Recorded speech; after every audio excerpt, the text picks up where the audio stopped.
Have a good day, everyone, especially to our beautiful and energetic professor, Ma'am Carla Joy Palares. To all of you guys, BS2 students. This is Ranier Peña, a passionate and dedicated future educator someday. So at this point, I will be discussing and giving you some insights about my topic, all about choice of methods under issues in grammar teaching and assessment. These are the subtopics. First is different methods in teaching and assessment of grammar. And second is how the choice of methods become an issue in grammar teaching and assessment. English grammar is notoriously difficult to learn for both native and second language speakers. There are so many intricacies, obscure rules, and exceptions that it comes as no surprises that different generations of teachers have used various approaches to teaching grammar to train literate English writers. In the past, memorization-based techniques that relied on repetition slowly gave way to more creative methods.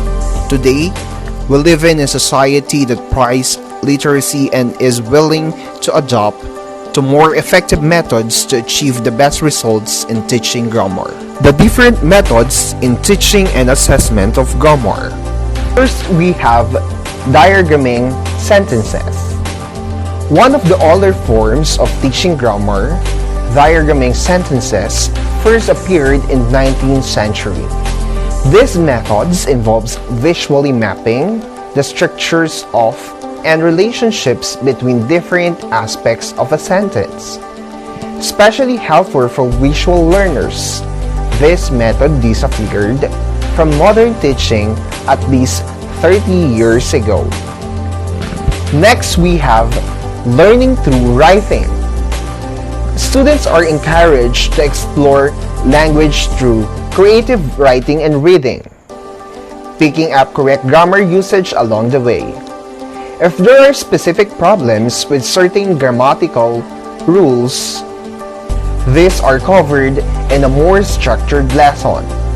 An emphasis is now being placed upon language acquisition over language learning, as it has been observed that learning grammar by memorization does not work well, and that students are better able to recognize and understand grammatical rules when lessons are more interactive. Third is inductive teaching.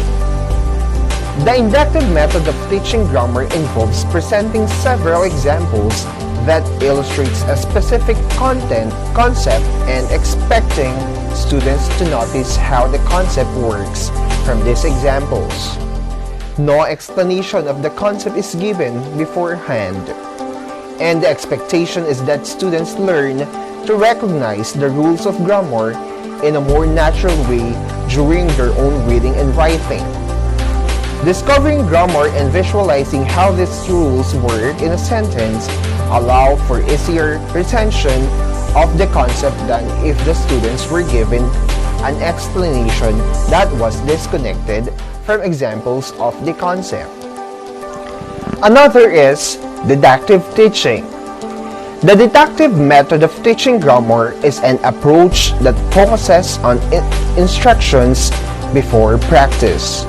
A teacher gives students an in-depth explanation of grammatical concept before they encounter the same grammatical concept in their own writing. After the lesson, students are expected to practice what they have just been shown in a mechanical way through worksheets and exercises. Lastly is the interactive teaching. Another method of teaching grammar is to incorporate interactivity into lessons.